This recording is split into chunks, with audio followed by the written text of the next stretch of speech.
UP में विधानसभा चुनाव से पहले सियासी रंग जमने लगा है। सोशल मीडिया, प्रेस कॉन्फ्रेंस से लेकर चुनावी मैदानों तक वार पलटवार तीखा होता जा रहा है। राम मंदिर के मुद्दे पर अखिलेश यादव लगातार बीजेपी सरकार पर हमलावर हैं। आज भी अखिलेश यादव ने बीजेपी पर जमकर सियासी तीर चलाए। अखिलेश यादव का कहना है कि चढ़ावा चंदा चोरी का गिरोह जन आक्रोश का सामना नहीं कर पा रहा है। कि चढ़ावा चंदा दान चोरों का गिरोह जन आक्रोश का सामना नहीं कर पा रहा है। और जो बात आप कह रहे हैं, ये गिरोह डरा हुआ है जन आक्रोश का, इसीलिए घर बैठे हुए हैं। और ईडी, सीबीआई, इनकम टैक्स, आप बात समझ नहीं पाए। मैंने ये कहा कि पावर स्ट्रगल है।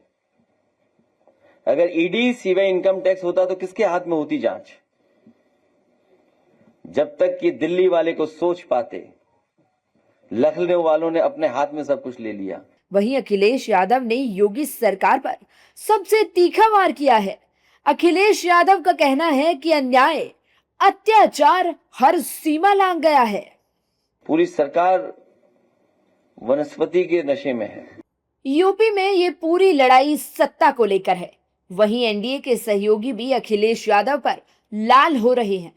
अखिलेश यादव पर लगातार हमलावर ओपी राजभर ने एक्स पर लिखा, आज मैंने सपने में देखा कि आप चुनाव तक आराम की मुद्रा में ही रहने वाले हैं, यानी ऐसे ही सोए रहेंगे। सपने से याद आया कि दादरी की फ्लॉप रैली के बाद आपको समझ आ गया कि आपकी जमीन अब खोखली हो चुकी है, इसलिए कोई रैली नहीं कर रहे हैं। आपके ही खासम खास लोग बता रहे हैं कि उस रैली का हश्र देखकर आप अब कोई दूसरी रैली करने की हिम्मत नहीं जुटा पा रहे हैं। आप निराश और हताश हो चुके हैं। उठ जाइए महाराज, हम तो आपके मित्र हैं। मित्रता की वजह से आपकी चिंता रहती है मुझे। सिर्फ यादव और मियाँ भाई के वोट से काम नहीं बनेगा मित्र, ना ट्विटर, एसी पीसी काम करेगा। इसलिए उठ जाग मुसाफिर, भोर भयो। ओपी राजभर साफ साफ कह रहे हैं कि एमवाई यानी यादव और मुस्लिम वोट बैंक के सहारे सपा को सत्ता की कुर्सी नहीं मिलने वाली। वहीं बीजेपी को अपनी एमवाई यानी मोदी योगी पर भरोसा है।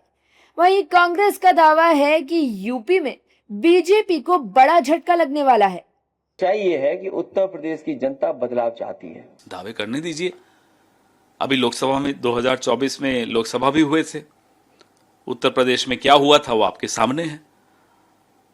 आने वाले विधानसभा चुनाव में उत्तर प्रदेश भारतीय जनता पार्टी को एक बहुत बड़ा गहरा झटका देने जा रहा है। कुल मिलाकर कहें तो यूपी में चुनाव से पहले दावों से माहौल गर्मा गया है। बीजेपी तीसरी बार सरकार बनाती है या विपक्ष कमाल करता है, इसका जवाब 2027 में मिलेगा। लेकिन मौजूदा वक्त में चुनावी मुकाबला कड़ा और दिलचस्प होता नजर आ रहा है।